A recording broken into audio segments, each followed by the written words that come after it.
In today's world, I think we are in a very special moment in education. A moment of crisis in a way, but a moment of opportunity. For a long time in most educational settings, we have educated for the known, for the established knowledge, for the established skills, for the established routine, and for a long time that's been enough. But we face a very complicated world today. We face a world of globalization, of economic interaction. We face a world where people need to communicate with sophistication, need to think ahead, need to plan. We face a world where the best professional opportunities require sophistication in communication, in thinking, and in collaboration. We basically face a world where the old pattern of education does not do so well. Instead of education for the known, we need something that almost sounds like a paradox. We need educating for the unknown. It means that what today's children learn needs to prepare them with great flexibility for a world and for personal lives that may go in many different directions. The big picture, there are only two fundamental questions about education: how to teach and what to teach.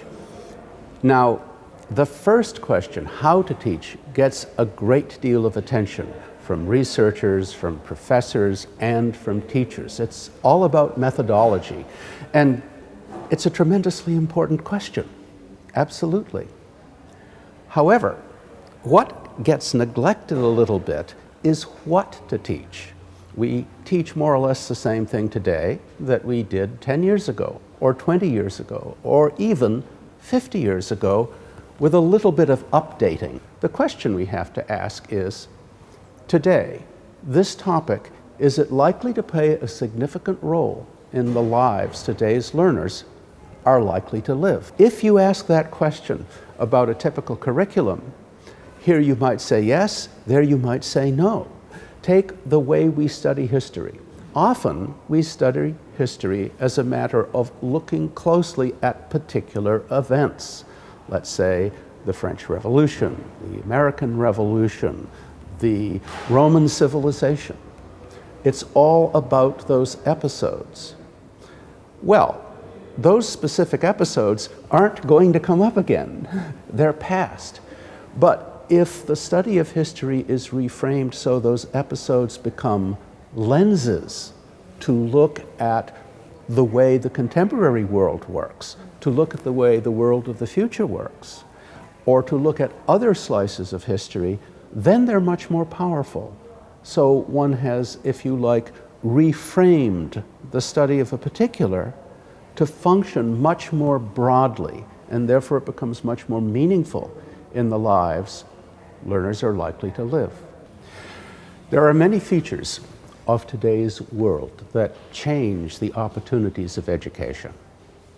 But for me, maybe the most important is digital technologies.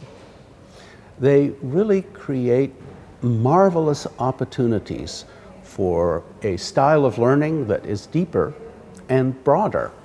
What we want is to recognize the power of digital technologies to be educationally transformative rather than to do traditional education in a seemingly modern way. To me, this means not just that technologies provide quicker access to information, which they do, not just that technologies provide a more convenient surface for writing, which they do, but that technologies bring with them what are sometimes called virtual worlds, whole ways of interacting and being, opportunities to create, opportunities to express that simply weren't there before. There are many ideas in science that are very hard to conceptualize, but technologies can provide ways of visualizing these and ways of exploring these concepts actively that are much clearer than a set of equations on a page and much sharper than whatever visualizations one can make without technological aids. What does relativity look like when you move near relativistic speeds?